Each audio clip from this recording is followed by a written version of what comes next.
The alien princess raised her tri-jointed finger toward Commander Jake Harlow and laughed. The sound echoed through the diplomatic chamber aboard the Corvathian flagship, sharp and cruel.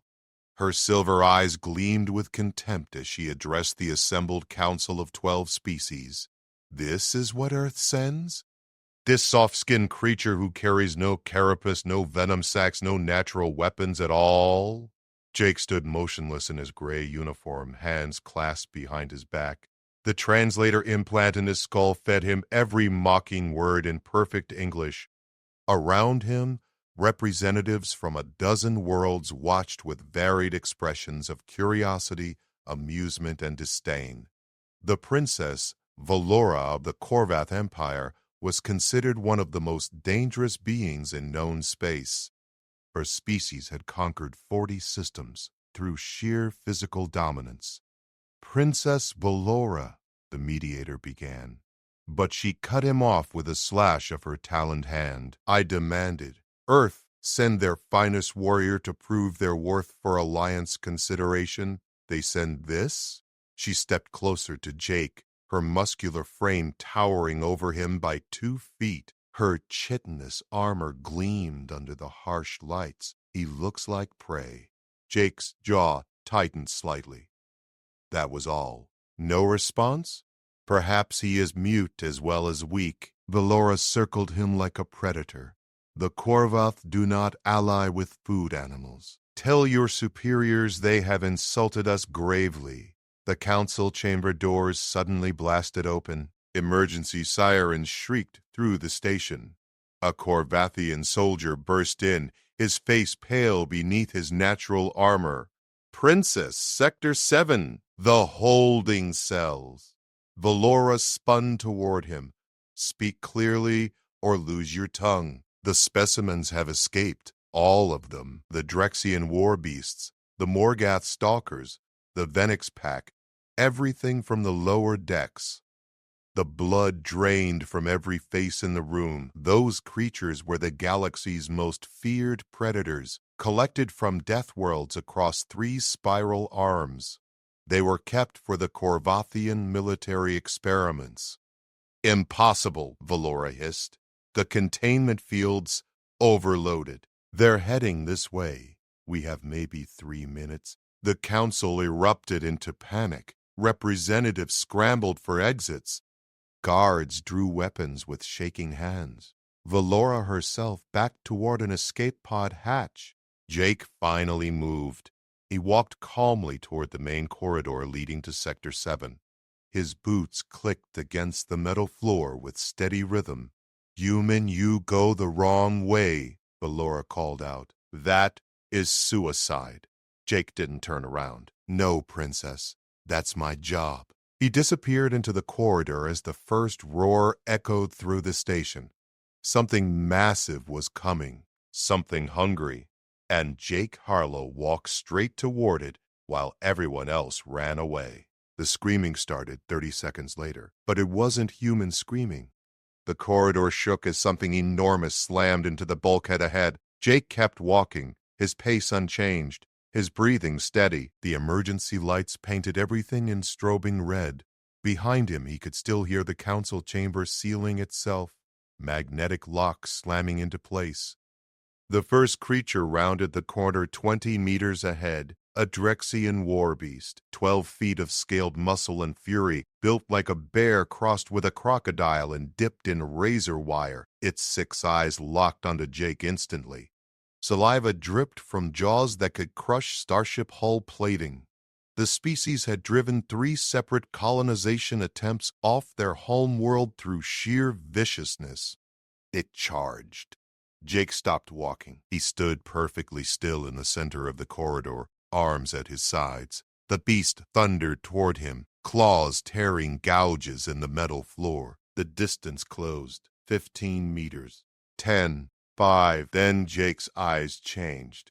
Not physically. Nothing visible to instruments or cameras, but something ancient and primal shifted behind his gaze. Something that had climbed to the top of Earth's food chain not through armor or venom or size, but through being the single most dangerous predator their planet had ever produced.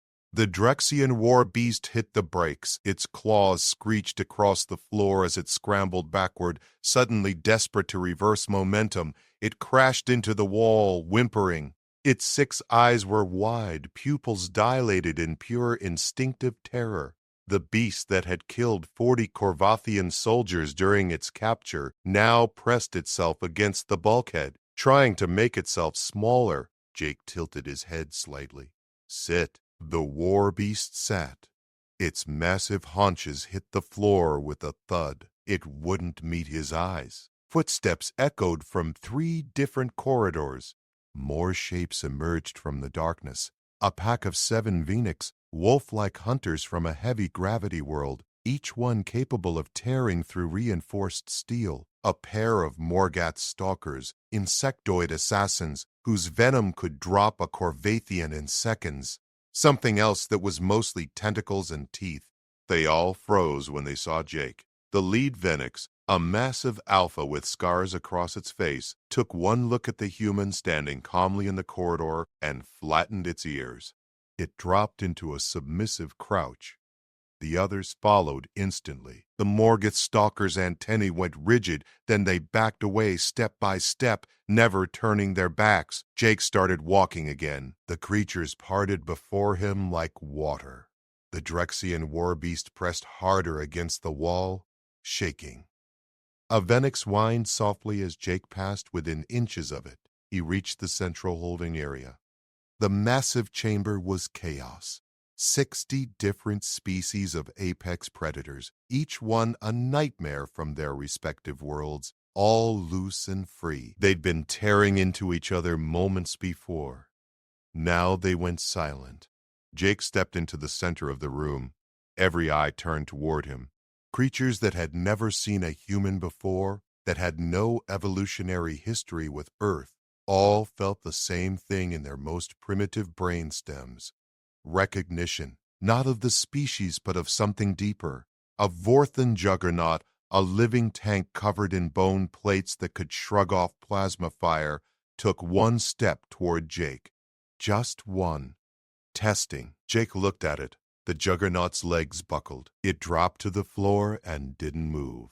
All of you, Jake said quietly, his voice carrying through the silent chamber. Back to your cells. Now. They moved. Not slowly, not reluctantly.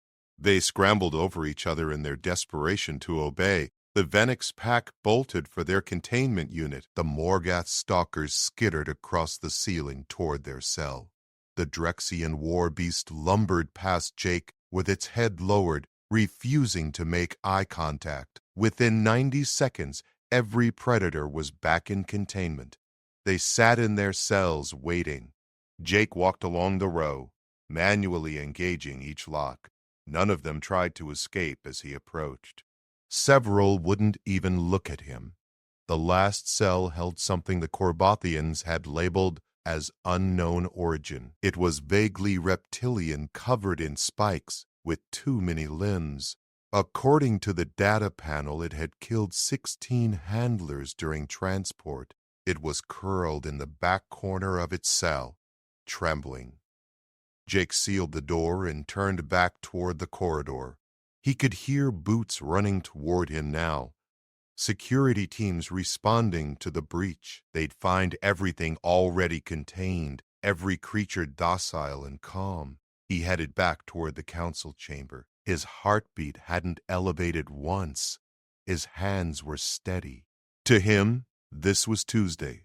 The corridor security feed would show everything that happened, and Princess Valora would watch it on repeat, trying to understand what she'd witnessed, trying to understand what humans actually were.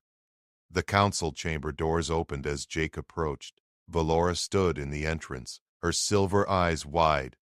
Behind her, the assembled representatives crowded forward, staring. The security feed was still playing on the main display screen, showing Jake standing motionless while apex predators cowered before him. Impossible, Valora whispered. Those creatures have no fear. The Drexian war beast killed 40 of my finest soldiers. The Venix pack slaughtered an entire research station. They don't submit to anyone. Jake walked past her without stopping. You wanted Earth's finest warrior, princess. You got a diplomat instead. Be grateful. He moved to the center of the chamber and addressed the mediator. The containment breach is resolved. All specimens secured. I recommend better power regulators for your holding cells.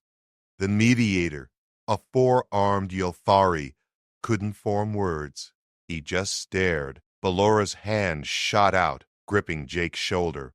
Her strength could bend steel beams. Explain what you did. That was not technology, not weapons. What are you? Jake gently removed her hand from his shoulder. The ease with which he did it made her flinch.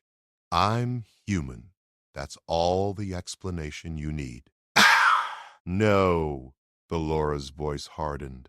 I have studied every species in the known galaxy. I have fought the strongest warriors from 100 worlds. Nothing behaves like those creatures just did. They recognize something in you, something that terrified them on an instinctual level. A new voice cut through the chamber. Because Earth is a death world, princess. Everyone turned. A holographic figure materialized near the conference table. Ambassador Patricia Monroe, Earth's diplomatic corps commander. Her image transmitted from the Sol system. She looked tired but satisfied. Ambassador Monroe, the mediator said quickly, we were not expecting. I've been monitoring this meeting since it began. Patricia's hologram walked closer to Vallora. You demanded we send our finest warrior to prove humanity's worth. We sent Commander Harlow instead, hoping to avoid exactly what just happened. But you pushed. Vallora's crest flared with anger. You speak as if we should fear this weak species. Your soldiers subdued animals, nothing more. Patricia smiled. It wasn't a pleasant expression. Commander Harlow, please bring up Earth's environmental classification. Jake tapped his wrist device. The main display shifted, showing Earth's planetary data. The council members leaned forward reading. Then gasps and clicks of shock rippled through the chamber. Gravity classification high, one representative read aloud. Atmospheric oxygen percentage, extreme. Predator density rating, catastrophic. Viral and bacterial mutation rate, unprecedented. Natural disaster frequency, severe. Overall threat assessment, Class 12 Death World. The chamber went silent. Patricia continued. Earth has more apex predators per square kilometer than any planet in the Alliance database. Our oceans contain creatures that hunt in total darkness, with electromagnetic senses. Our jungles host animals that can hear a heartbeat from a mile away. Our plains evolved pack hunters, with endurance that lets them chase prey for days without stopping. She paused, letting that sink in. And humans didn't just survive on Earth, Princess. We conquered it. We climbed to the top of the most competitive food chain in known space. Every predator instinct, every survival mechanism, every hunting adaptation that took other species millions of years to develop in isolated environments, we faced all of them simultaneously. And we won. Vallora's armor plates shifted, a nervous tick her species displayed under stress. You're saying those creatures recognized him as a predator? Not just a predator. Patricia's hologram pointed at Jake. They recognized him as the predator, the one thing evolution designed specifically to hunt everything else.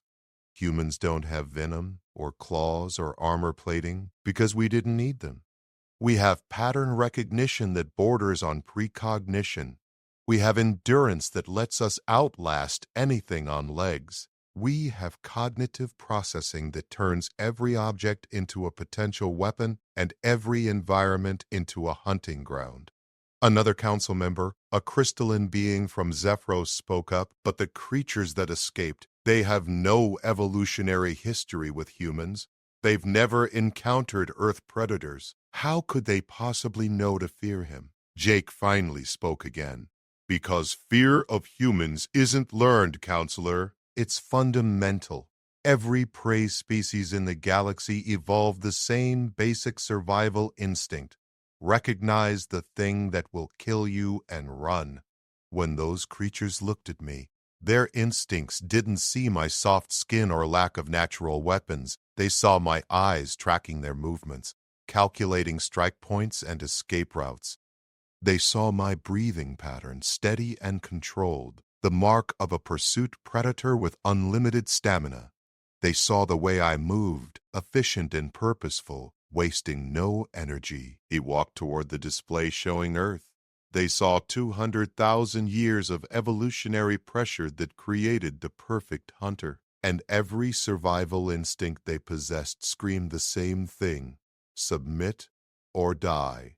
Valora took an involuntary step backward. Around the chamber, other representatives did the same. The Drexian war beast was still visible on the security feed, curled in its cell, shaking. So when you ask what I am, Princess, Jake said quietly, the answer is simple. I'm what happens when a death world spends millions of years trying to kill a species, and that species looks back and says, no.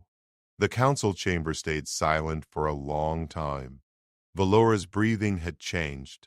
Jake noticed it immediately, the way her chest plates expanded slightly faster, the subtle tremor in her primary arms. She was afraid and trying desperately not to show it.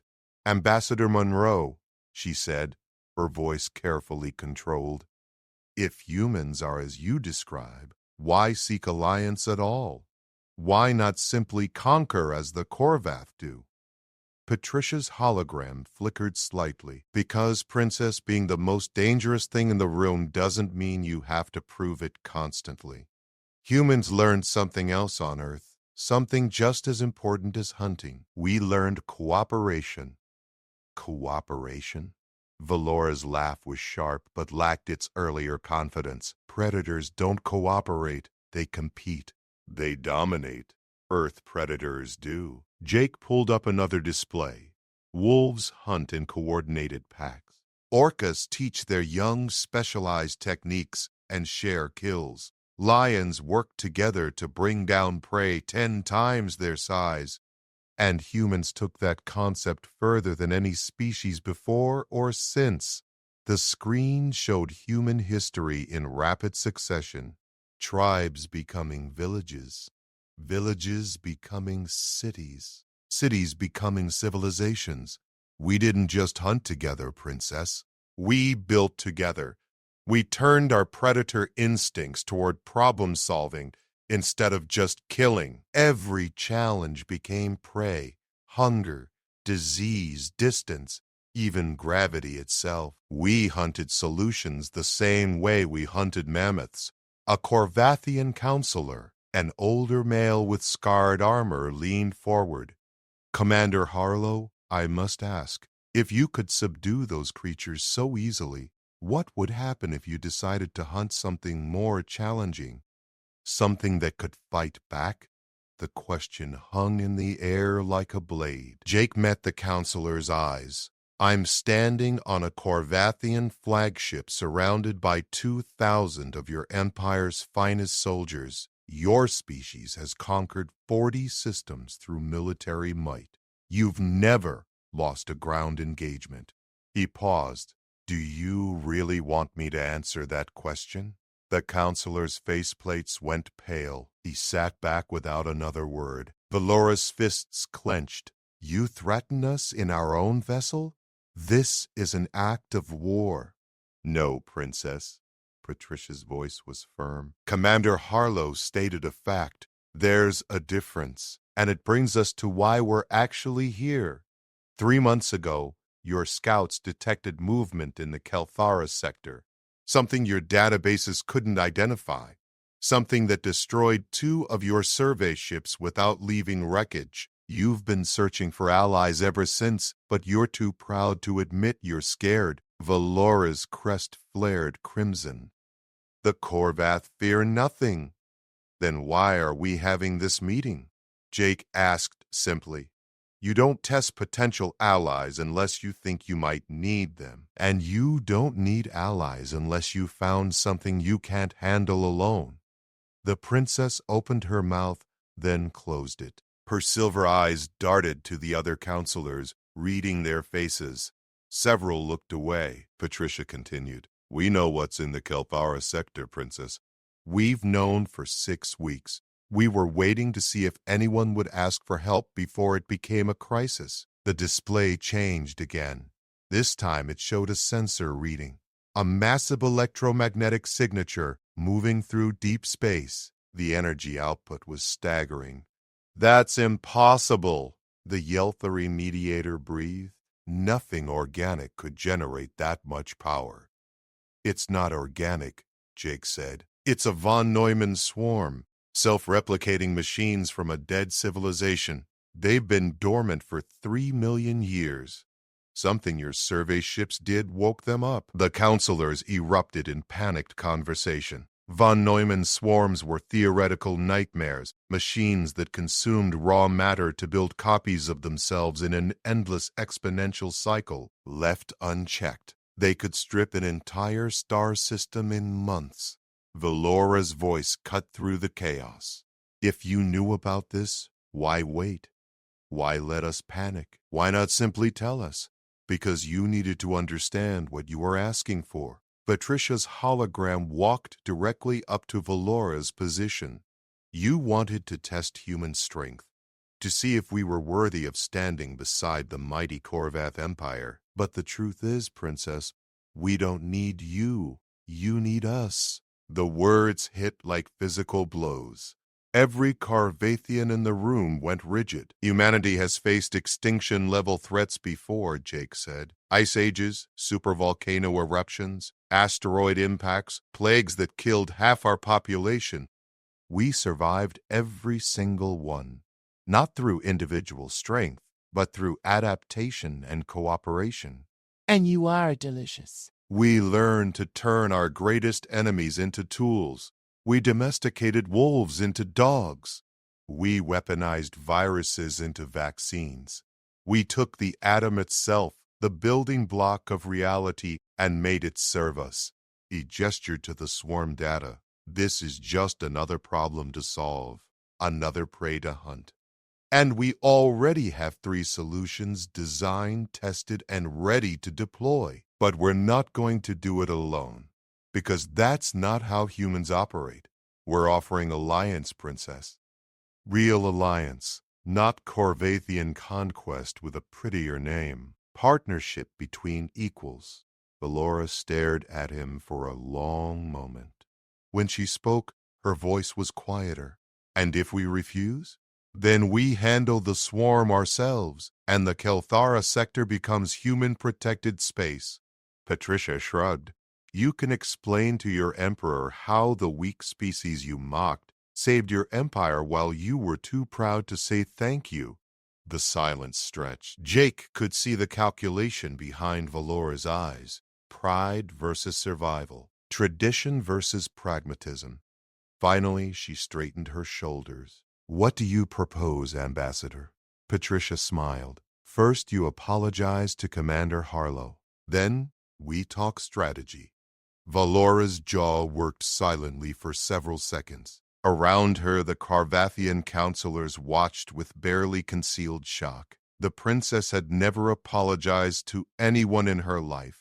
Her species didn't have a word for it in their native tongue until they joined the galactic community.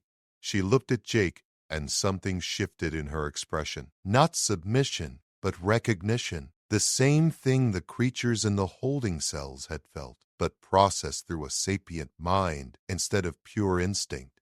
Commander Harlow? She placed her right fist over her chest, a Korvathian gesture of respect reserved for fellow warriors. I judged you by appearance rather than capability. I mistook restraint for weakness. I was wrong. Jake nodded once. Accept it, Princess. Now let's save your empire. The tactical display expanded, showing the Kelthara sector in detail. The von Neumann swarm appeared as a spreading red stain across 12 star systems, growing exponentially. Current replication rate puts them at critical mass in 47 days, Patricia said. After that, containment becomes impossible. They'll spread faster than we can destroy them. A reptilian counselor from Sethrak hissed. 47 days? That's barely time to evacuate the populated systems, let alone mount a defense. Evacuation won't help, Jake replied. The swarm doesn't stop at system boundaries. They'll follow any ships that flee, using them as navigation beacons to find more matter to consume. Running just shows them where the next meal is. Valora studied the display, her military training evident in how she analyzed the threat. Conventional weapons? Already tried. Patricia pulled up combat footage. Corvathian warships firing plasma cannons into the swarm. For every machine destroyed, 3 more emerged from the debris cloud built from the wreckage of their predecessors. You're feeding them raw materials every time you shoot. The swarm doesn't care about losses. Every destroyed unit is just metal waiting to be recycled. Then how do humans propose to stop something that can't be killed and grows stronger with every attack? The Yelthari mediator's forearms were trembling. Jake tapped his wrist control. A new schematic appeared.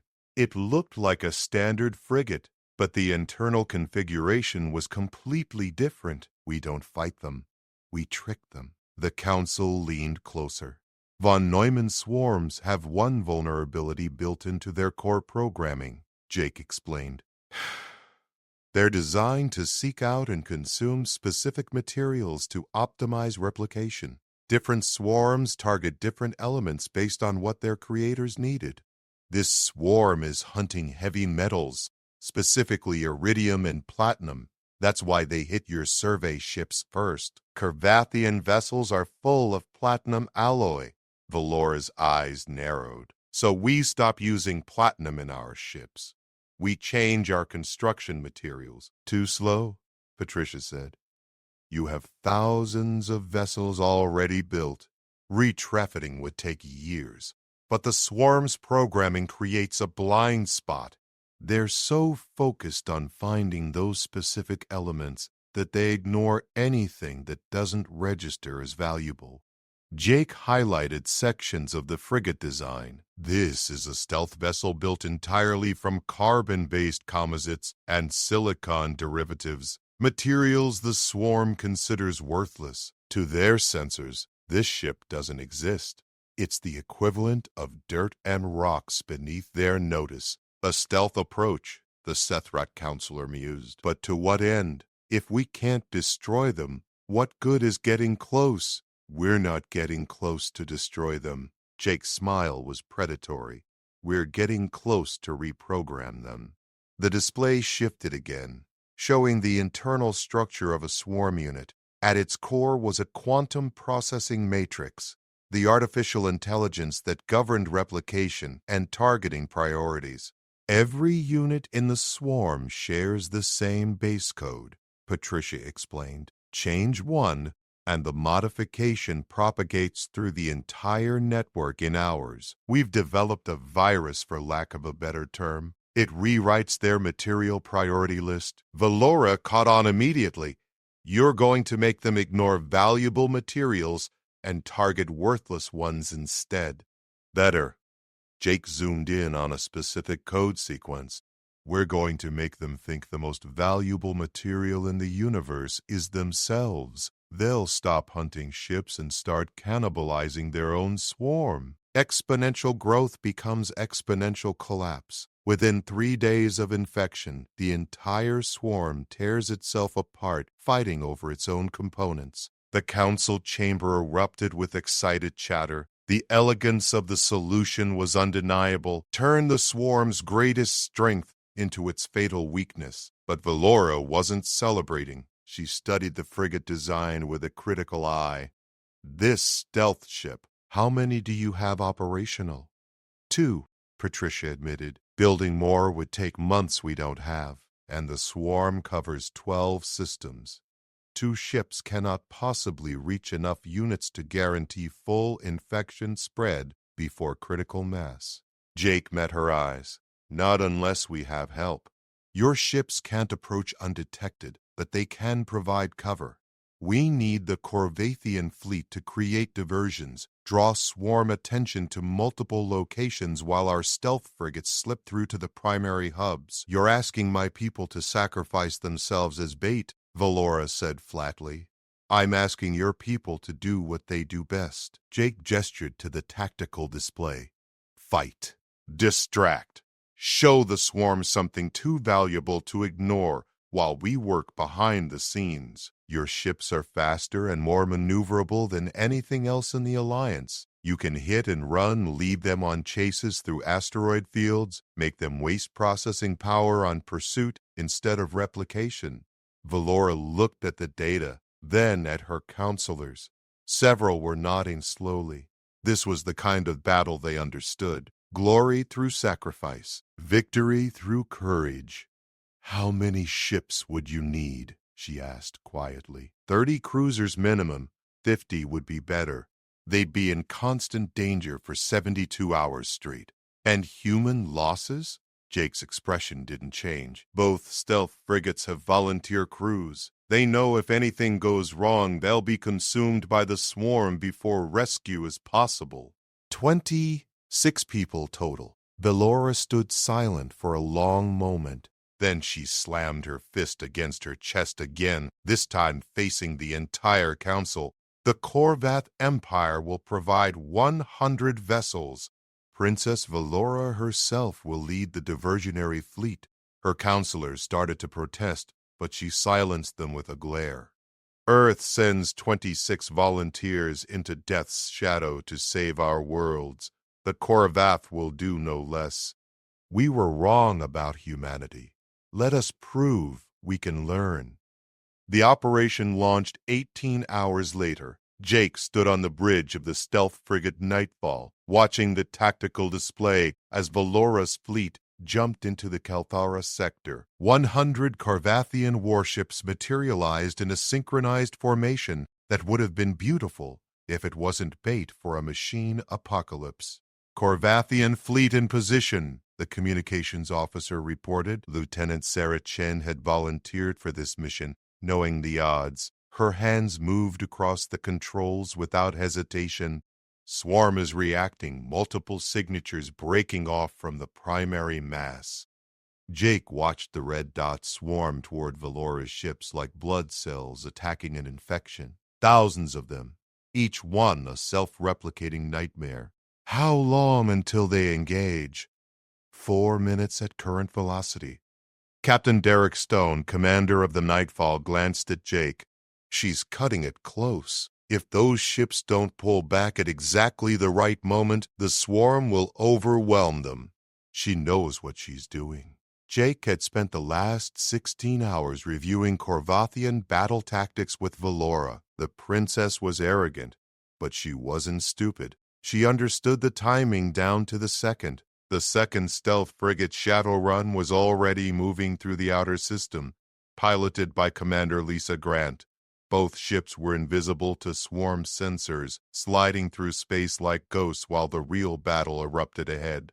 Swarm engaging Corvathian fleet now, Chen announced. The tactical display lit up with weapons fire. Valora's ships opened up with everything they had. Plasma cannons and railguns tearing into the swarm's forward elements. Machines exploded in brilliant flashes, but for every one destroyed, the debris was already being harvested by others. She's making them angry, Stone muttered. That's the idea. Jake watched Valora's flagship, a massive dreadnought named Crimson Dawn, barrel directly into the swarm's densest formation. The princess wasn't just leading from the rear. She was the tip of the spear. She's showing them the biggest concentration of platinum in the sector. They can't ignore it. The swarm took the bait. Tens of thousands of machines shifted trajectory, abandoning their preset patterns to chase the Corvathian fleet. Valora's ships scattered in 12 different directions, each one trailing swarm units like a comet's tail. "That's our window," Jake said. "Chen, take us in." The nightfall accelerated toward the swarm's primary hub, a massive cluster of machines orbiting a dead planet. This was the original nest, where the first few units had awakened and begun replicating. Destroy this hub's programming and the infection would spread fastest. They slipped through the outer perimeter. Swarm units passed within meters of the nightfall, their sensors scanning right through the frigate's carbon composite hull. To them, the ship was invisible, just empty space. "Approaching hub core," Chen reported.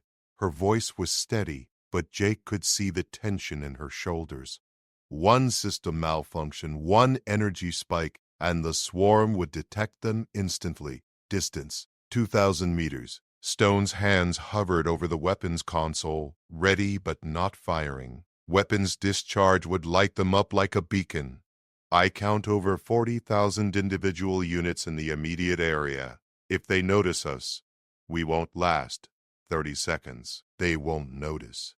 Jake hoped he sounded more confident than he felt.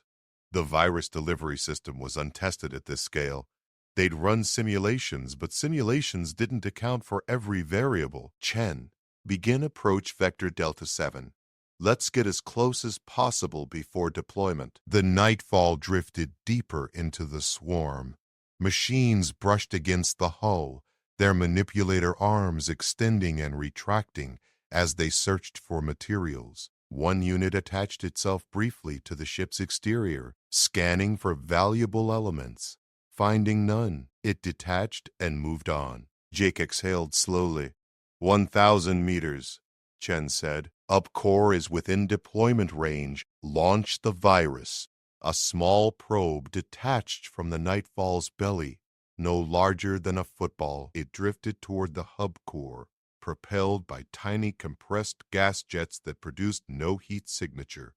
The probe's casing was the same carbon composite as the ship itself, and invisible, worthless, ignored.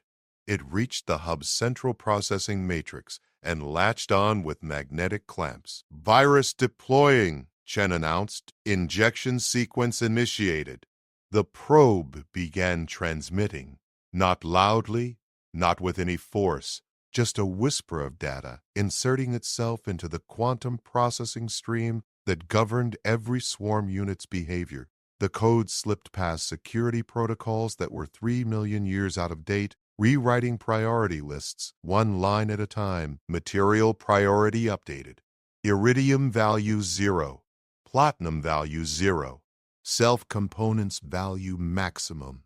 Jake watched the tactical display. The infection was spreading, unit to unit, faster than any biological virus. The swarm's interconnected network became its own worst enemy. "Swarm behavior changing," Stone said suddenly. "They're breaking off pursuit of the Corvathian fleet. They're turning around." The red dots on the display shifted en masse. Thousands of machines stopped chasing Valora's ships and began converging on each other. The first conflicts broke out within seconds. Units that had been coordinating perfectly moments ago were now tearing into one another, each one trying to harvest the other's components. "It's working," Chen breathed. But Jake saw the problem immediately. The swarm's replication rate was still too high, even cannibalizing themselves. They were building new units faster than they were destroying old ones. The exponential growth had slowed but not stopped. "Stone, contact the Shadowrun. Grant needs to infect the secondary hub now, not in 10 minutes. The virus isn't spreading fast enough." Stone opened the channel. Static filled the bridge. "Shadowrun, do you copy?" "Commander Grant, respond." Only static. Jake felt ice form in his stomach. "Chen, locate the Shadowrun." Her fingers flew across the console. The color drained from her face. "Sir, I'm reading a debris field in Sector 12. Mass and composition consistent with a stealth frigate. They're gone. The shadow run had been detected. 26 volunteers had just become raw materials for the swarm's replication process. And without the second infection point, the virus wouldn't spread fast enough to stop critical mass. They had 36 hours before the swarm became unstoppable. Jake stared at the tactical display, watching the swarm's numbers tick upward despite the virus. The machines were cannibalizing each other, but not fast enough. Without the Shadowrun's secondary infection, the collapse would take weeks instead of days. They didn't have weeks. "Sir, what are our orders?" Stone's voice was tight. Jake's mind raced through options, discarding them as fast as they formed. They could try to reach the secondary hub themselves, but the Nightfall would never make it through the swarm's increased density. They could call for evacuation, but that just delayed the inevitable. Then he saw it. The pattern in the swarm's movement. They were converging on the highest concentration of valuable materials, fighting each other for scraps. And the biggest concentration of materials in the entire sector was heading straight toward them. "Chen, open a channel to Princess Valora." "Channel open, sir." "Princess, I need you to listen very carefully. The Shadow Run is gone. The secondary infection failed. The swarm will reach critical mass in 36 hours unless we accelerate the collapse." Valora's face appeared on screen, her armor scorched from near misses. Behind her, the Crimson Dawn's bridge was organized chaos. "What do you need, Commander?" "I need your flagship." "All of it." Her eyes widened slightly. "Explain." "The virus makes the swarm value its own components above everything else, but there's still a hierarchy. Newer units, larger units, anything with higher material density gets targeted first. Your dreadnought has more platinum alloy than 50 smaller vessels combined. If we can get it into the hub's center and detonate the reactor, the explosion will scatter refined materials across the entire swarm. They'll go into a feeding frenzy, ripping each other apart to claim the debris." Valora understood immediately. "You want me to sacrifice the Crimson Dawn. I want you to turn your flagship into the galaxy's most attractive bait." One massive detonation right in the swarm's heart. It'll accelerate the collapse by days, maybe hours. But someone has to pilot it in and stay with it until the last second to ensure proper positioning. The bridge went silent. Everyone knew what Jake was really asking. Valora's expression hardened. "And you believe this will work?" "I believe it's our only option." "The math doesn't lie, Princess. Without a secondary infection point, we need a catalyst, something to push the swarm's self-destruction past the tipping point." She looked off screen, speaking to someone on her bridge. When she turned back, her silver eyes were calm. "My crew is already evacuating to escort vessels. I will pilot the Crimson Dawn myself." "Princess, you don't have to." "Yes, Commander, I do." Her voice was firm. "I mocked you for appearing weak. I tested you instead of trusting you. 26 of your people died because my survey ships woke this nightmare. The Korvath Empire does not hide behind others when payment is due." Jake saw something in her face he hadn't expected. Not fear, not resignation, but purpose. She'd found her answer to the question that had started this whole encounter. What makes a true warrior wasn't strength or natural weapons or the ability to dominate. It was the willingness to sacrifice everything when it mattered most. "How long do I have?" she asked. Stone checked the display. 18 minutes to reach optimal detonation position. The swarm will be all over you within 5. "Then I should stop talking and start flying." Valora smiled, and for the first time it reached her eyes. "Commander Harlow, I was wrong about humanity. You are not weak. You are terrifying. But you are also the best allies the Korvath could ever hope for. The feeling is mutual, Princess. Tell the Council that Princess Valora of the Korvath Empire died as she lived, fighting for her people. She cut the channel. The Crimson Dawn broke formation, its massive engines flaring as it accelerated toward the swarm's center. The remaining Corvathian vessels pulled back, forming a perimeter. Everyone watched as the dreadnought plunged into the machine mass. Like a sword into flesh, swarm units swarmed the flagship immediately. Sensing the incredible material wealth, they tore at the hull, ripping away armor plating even as Valora's engines pushed deeper. The ship's shields failed. Hull breaches erupted across every deck, but the Crimson Dawn kept moving forward, carried by momentum and one pilot's absolute determination. "She's at optimal position," Shen whispered. The tactical display showed Valora's ship at the exact center of the hub, surrounded by over 100,000 swarm units, all converging to claim the prize. Then the Crimson Dawn's reactor detonated. The explosion vaporized everything within 500 kilometers instantly. The shock waves scattered refined platinum and iridium across the swarm like seeds in the wind. Every machine's sensors lit up simultaneously, detecting the most valuable materials they'd ever encountered. The feeding frenzy was immediate and absolute. Swarm units attacked each other with mechanical fury, each one desperate to claim the scattered debris. They ignored everything else, abandoning coordination, abandoning replication, abandoning any behavior except immediate resource acquisition. The virus's programming combined with the detonation's catalyst created a chain reaction of self-destruction. Jake watched the numbers fall. 100,000 units became 50,000. 50,000 became 20,000. The collapse accelerated exponentially, each destroyed unit adding more materials to fight over. Within 3 hours, the swarm was gone. Nothing remained except scattered debris and the fading energy signature of Princess Valora's final act. The nightfall drifted in silence. "She did it," Stone said quietly. "She saved them all." Jake nodded. "Notify the council. The threat is eliminated. Princess Valora died a hero." Chen turned from her console, tears on her cheeks. "Commander, incoming transmission. It's Ambassador Monroe." Patricia's hologram appeared, her expression sad but proud. "We monitored everything, Jake. The Alliance Council is already drafting the treaty. Humanity and the Corvath Empire, formal allies. Valora's sacrifice made that possible." "She earned it," Jake said. "So did you. You showed them what humanity really is.